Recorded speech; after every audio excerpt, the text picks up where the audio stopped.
जय मसीह की।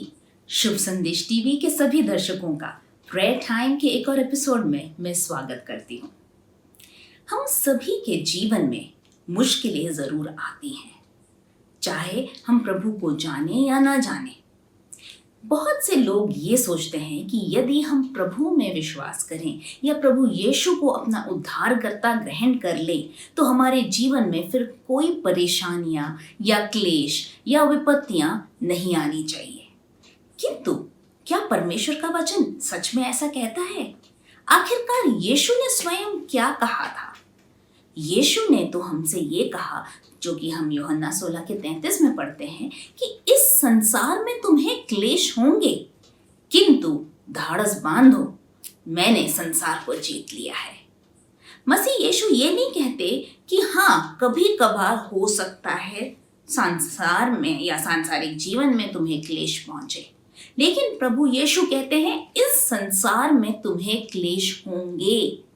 उसका अर्थ है ये होना तो पक्का है। हमारे जीवन में जब उतार चढ़ाव आते हैं, हमारे जीवन में जब परीक्षाएं आती हैं, हमारे जीवन में जब मुश्किलें, क्लेश और विपत्ति आते हैं, तो क्या प्रभु हमारे साथ खड़े रहते हैं?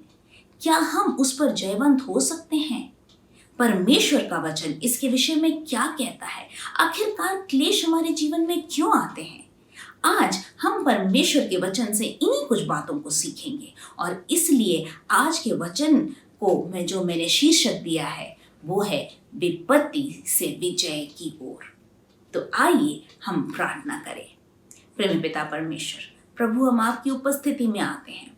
प्रभु जी, पवित्र आत्मा, आपसे मांगते हैं कि आप हमें सिखाएं, आप हमें हर सत्य की ओर ले जाएं, आपका वचन हमें और सिखाएं, इसके अंदर की गूढ़ बातों को हमें समझाएं, ताकि हम आपकी तरह बनते जाएं।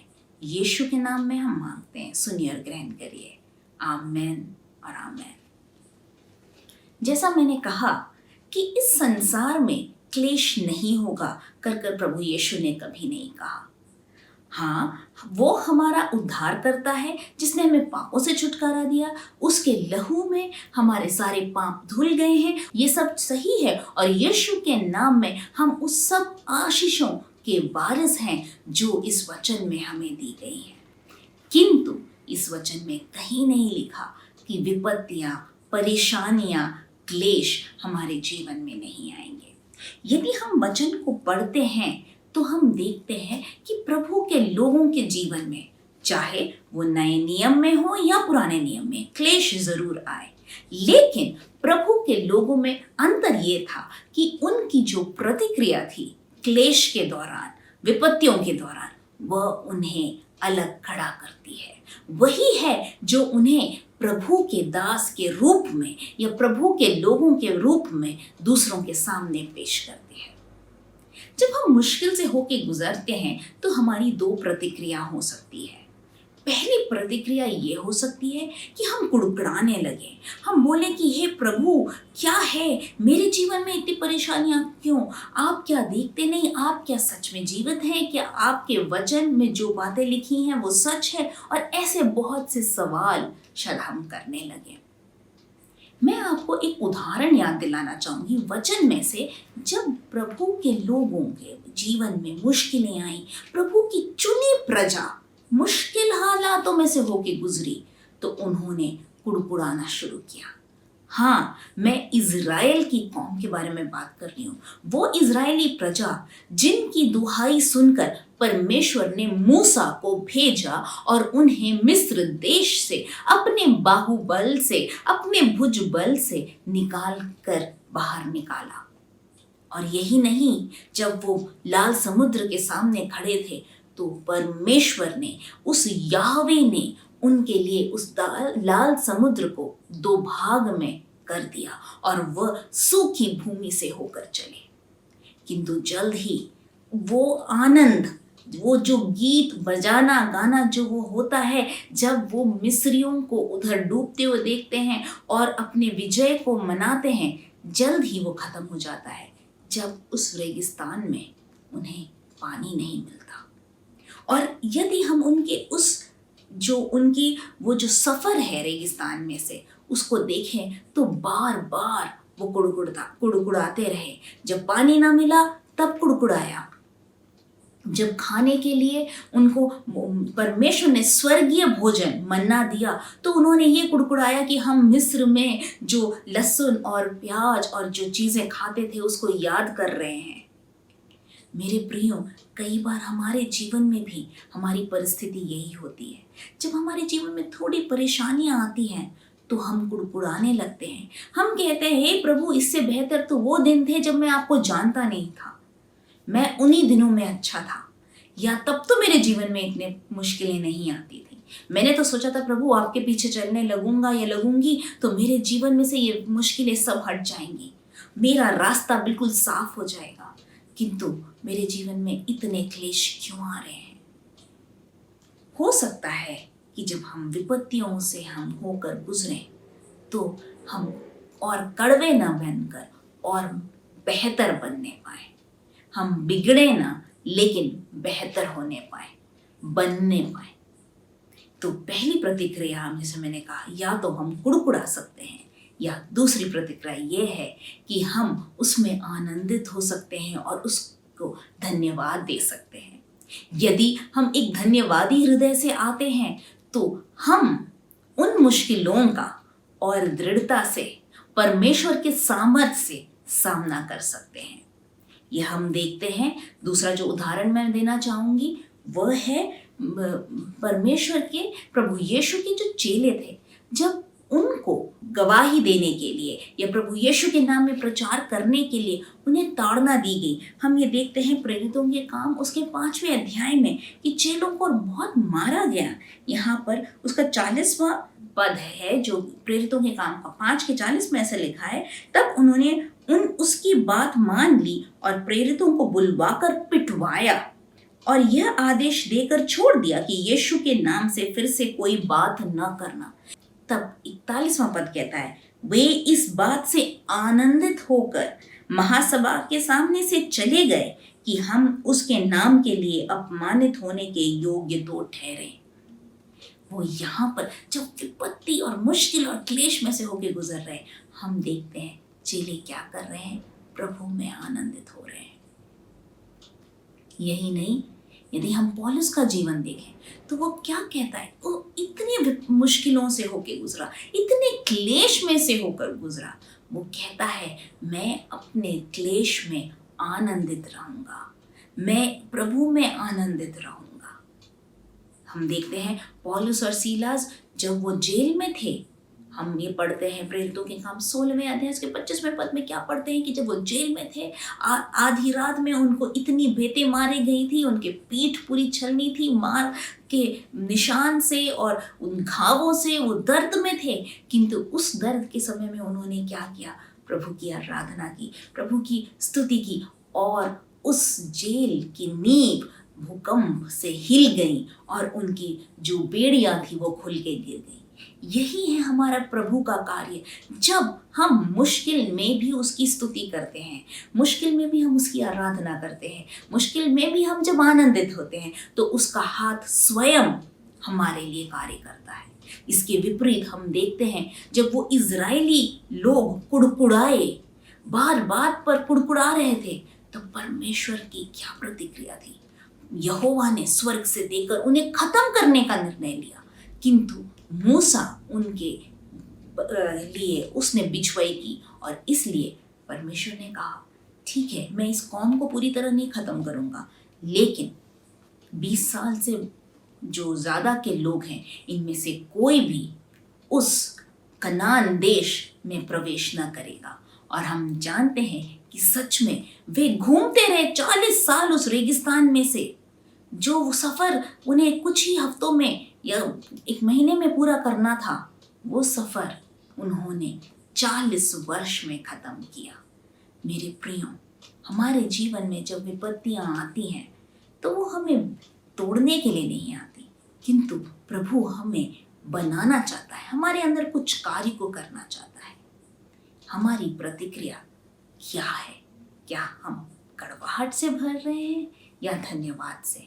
क्या हम कुड़कुड़ा रहे हैं या आनंदित हो रहे हैं? एक और बात जो हमारे जीवन में आती है जब हम मुश्किलों से होके गुजरते हैं या हम क्लेश से होके गुजरते हैं, तो वह यह है कि हम प्रभु से पूछते हैं, प्रभु मैं क्यों मेरे जीवन में इतनी परेशानियां आ रही हैं? हम पूछते हैं, प्रभु क्या आपको दिख नहीं रहा? आखिरकार आपकी योजना क्या है मेरे जीवन में? भाई और बहनों, आज मैं आपके सामने कुछ बातों को बांटना चाहूंगी कि आखिरकार हमारे जीवन में ये क्लेश या मुश्किल क्यों आते हैं, क्यों परमेश्वर इसे आने देते हैं। मेरे प्रियो, इन क्लेश या मुश्किल या विपत्तियों के द्वारा परमेश्वर आपके और मेरे जीवन में कुछ काम करना चाहते हैं और इसीलिए वह इन विपत्तियों को आने देते हैं या इन क्लेश को आने देते हैं। तो आइए हम कुछ कारण देखें कि आखिरकार ये क्लेश हमारे जीवन में क्यों आते हैं। पहली बात जो मैं आपके साथ बांटना चाहूंगी वो ये है कि परमेश्वर हमारे जीवन में क्लेश इसलिए आने देते हैं कि हमें और शुद्ध करें। यदि हम देखें यशाया उसकी 48 के 10वें पद में ऐसा लिखा है, देख मैंने तुझे निर्मल तो किया परंतु चांदी की नाई नहीं, मैंने दुख की भट्टी में परख कर तुझे चुन लिया है। वो क्या करता है? हमें दुख की भट्टी में से होके ले जाता है ताकि हमें और शुद्ध करे, हमें और पवित्र करे, हमें और निर्मल करे। हम सब जानते हैं कि जब सोने को शुद्ध किया जाता है तो उसे ऐसे ही तोड़कर या साफ कर ऐसे नहीं साफ किया जाता।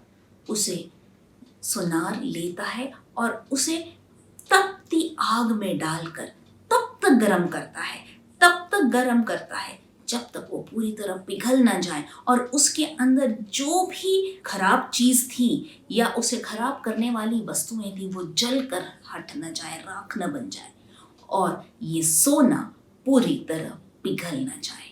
इसी तरह सोने और चांदी दोनों को पिघलाया जाता है और यहाँ तक कि कहा जाता है कि उसे पिघालने वाला तब तक उसे पिघलाता है जब तक उसका स्वयं का प्रतिबिंब उस सोने में तक न दिखने लगे। मेरे प्रियो, हमारा परमेश्वर हमें इसलिए किस में से होकर भेजता है? दुख और क्लेश की भट्टी में से होकर जाने देता है ताकि हमारे अंदर जो भी चीजें, जो अशुद्धता हैं, जो चीजें प्रभु को महिमा नहीं देती, ऐसी जो भी चीजें हैं उसे वो पूरी तरह हटा दे। हमारे अंदर की हर बुराई को, हर बुरी चाल को, हर वो चीज जो प्रभु को महिमा नहीं देती, उस अशुद्धता को हटाकर हमें शुद्ध करने के लिए ही प्रभु परमेश्वर हमें दुख की भट्टी में से होकर गुजरने देते हैं। दूसरी बात जो इन क्लेश के द्वारा प्रभु हमारे जीवन में करते हैं वो है कि मसीह चरित्र हमारे अंदर निर्माण करना।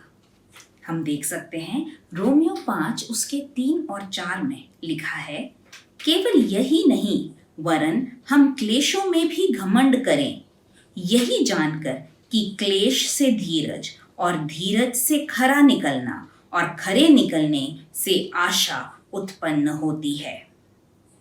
यहाँ पर क्या कहा है वचन में कि जब हम क्लेश में से होके गुजरते हैं तो क्या धीरज और धीरज से खरा निकलना और खरा निकलने से आशा उत्पन्न होती है।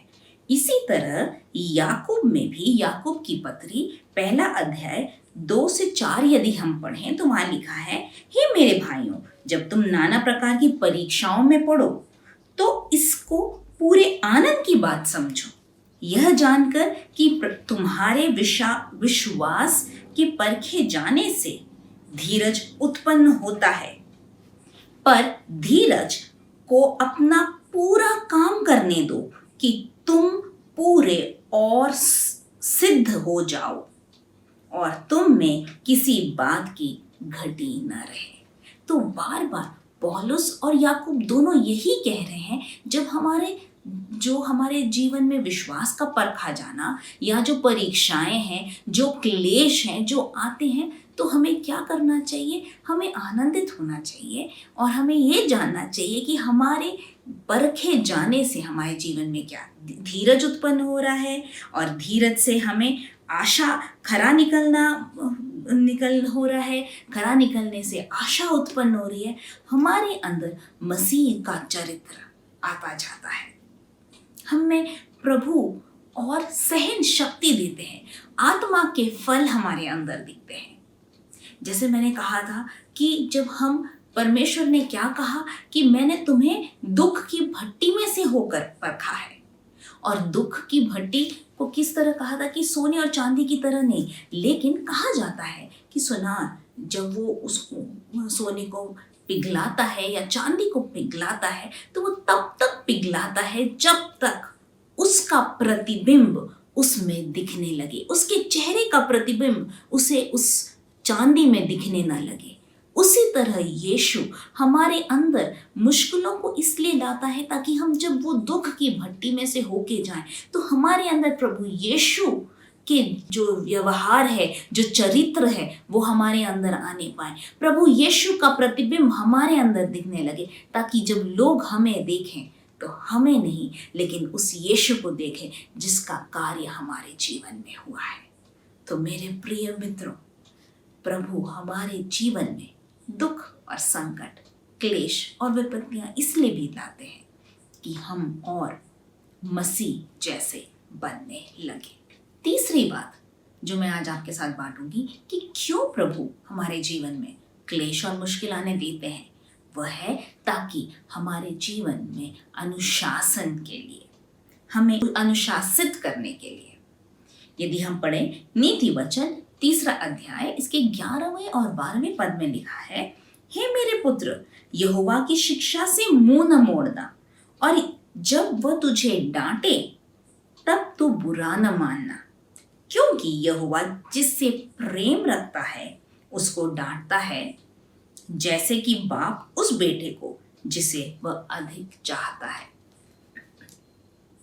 हम सब जानते हैं कि हमारे जीवन में, हमारे परिवार में हमारे बच्चे हों तो यदि वो बदमाशी करते हैं, यदि वो कुछ गलत करते हैं या गलत राह में जाते हुए दिखते हैं, तो हम उन्हें ताड़ना देते हैं, हम उन्हें उसके लिए पनिशमेंट देते हैं, कई बार हम डांटते हैं, कई बार हमें मारना भी पड़ता है ताकि वो उस गलत राह से मुड़ जाए।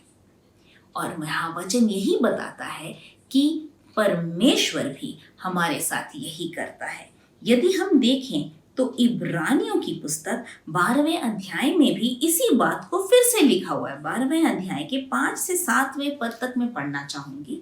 यहाँ लिखा है, और तुम उस उपदेश को जो तुमको पुत्रों की नाई दिया जाता है भूल गए हो कि हे मेरे पुत्र, प्रभु की ताड़ना को हल्की बात न जान, और जब वो तुझे घुड़के तो हियाव न छोड़, क्योंकि प्रभु जिससे प्रेम रखता है उसकी ताड़ना भी करता है, और जिसे पुत्र बना लेता है उसको कोड़े भी लगाता है।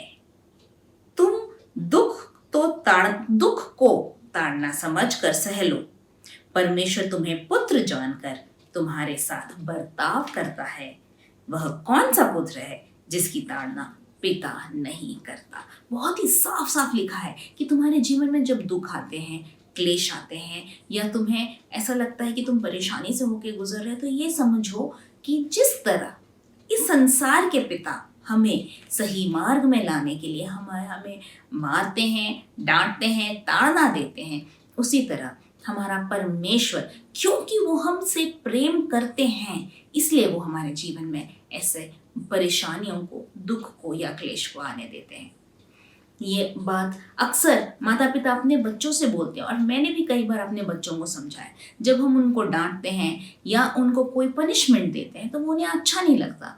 कोई भी ताड़ना उस समय, वचन भी कहता है, उस समय वो हमें अच्छी नहीं लगती, किसी भी बच्चे को अच्छी नहीं लगती, किसी को भी पसंद नहीं आती, किंतु वो हमारे अंदर एक कार्य को करती है। और मैं उन्हें हमेशा समझाती हूँ कि मैं अपने बच्चों को डांटती हूँ, लेकिन राह चलते किसी बच्चे को कुछ गलत करते देखते तो मैं नहीं जाती उसको डांटने।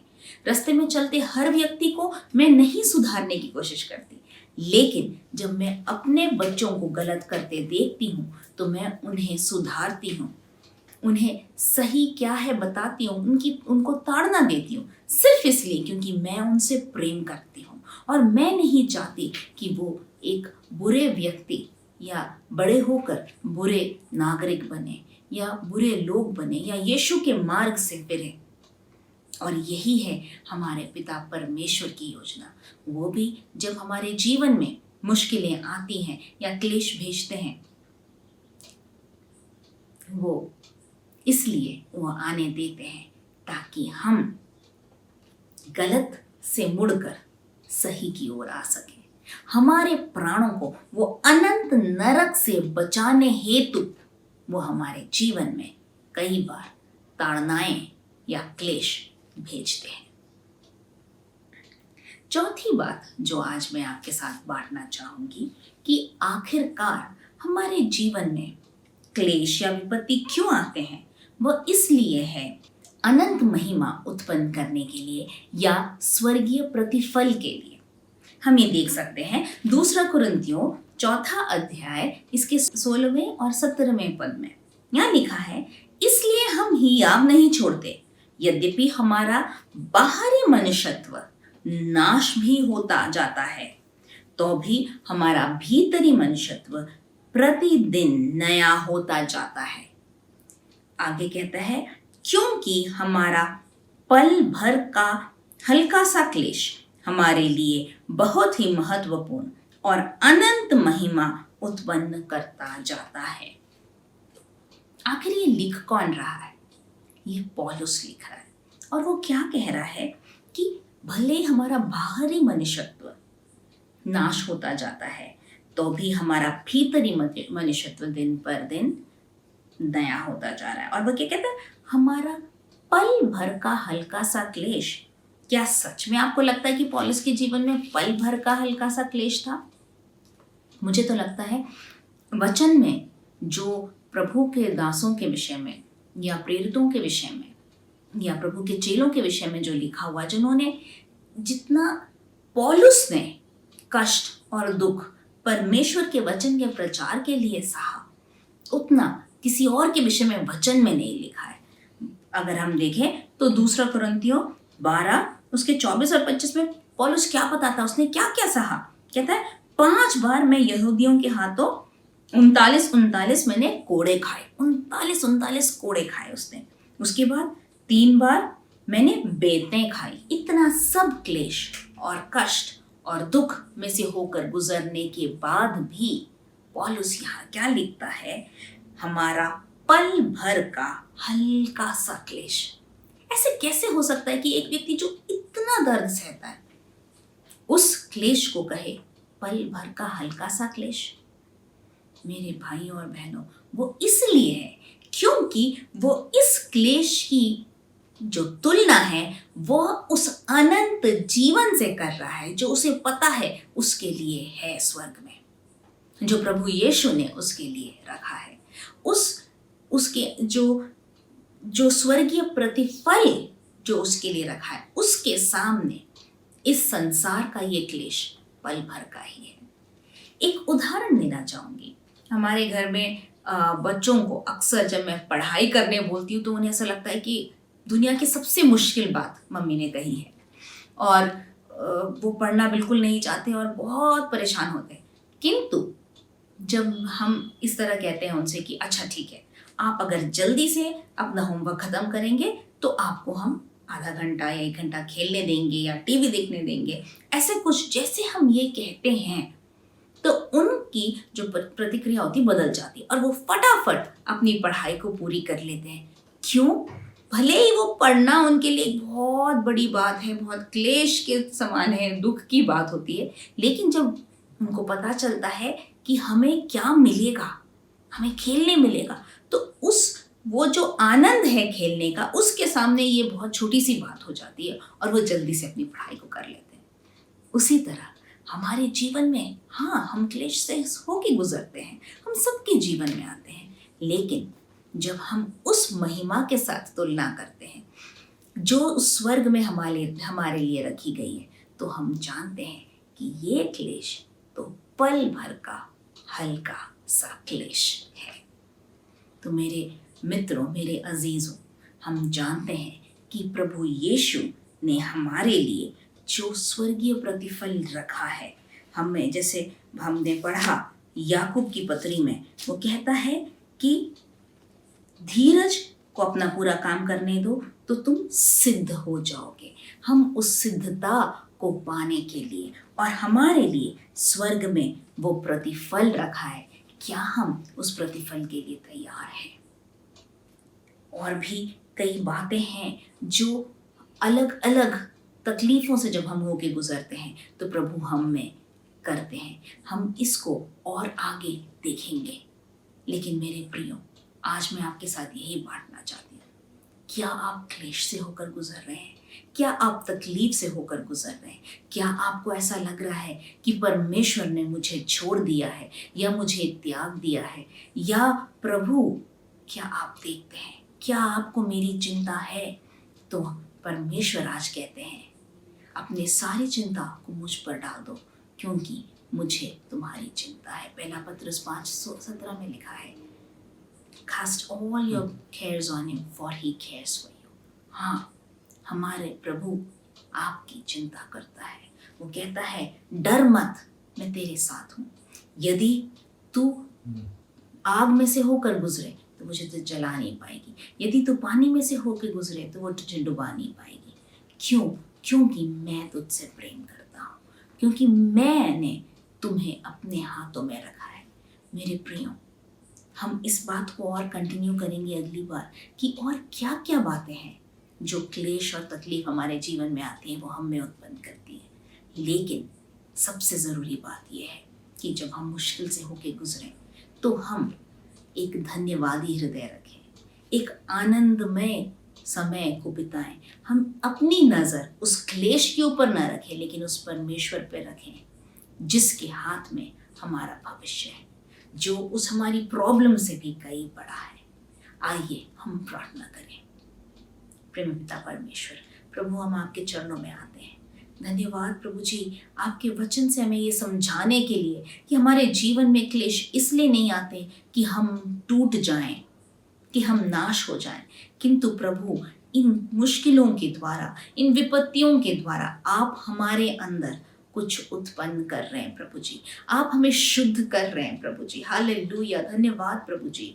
आप हमें प्रभु जी, आप मसीह के रूप में रूपांतरित कर रहे हैं प्रभु जी। आप हमारी ताड़ना देते हैं ताकि हम सही मार्ग में आ जाएं प्रभु जी। हालेलुया। और प्रभु जी, जब हम उस अनंत जो हमारा प्रतिफल है उसके साथ इन क्लेश के दिनों की तुलना करते हैं तो वो पल भर का हल्का सा क्लेश है प्रभु जी। मदद करें प्रभु जी, हमें एक धन्यवादी हृदय दें प्रभु जी। प्रभु, हम प्रभु में सदा आनंदित रहने वाले बन सके। धन्यवाद प्रभु जी। हर एक जो आज आपकी आवाज़ सुन रहे हैं उनको आशीषित कीजिए। उनकी जो ज़रूरतें हैं यीशु के नाम में हम मांगते हैं कि पूरी होने पाए। धन्यवाद प्रभु जी। आदर महिमा प्रशंसा आपको देते हैं। इस विनती को यीशु के नाम में मांगते हैं। सुनिए और ग्रहण करिए। आमीन, आमीन। मैं आपको याद दिलाना चाहूँगी, यदि आपके कोई प्रार्थना के विषय हैं तो आप हमें स्क्रीन पर दिखाए गए नंबर पर कॉल कर सकते हैं। हमारे प्रार्थना योद्धा आपके लिए प्रार्थना करेंगे। प्रभु आपको आशीषित करे। जय मसीह की।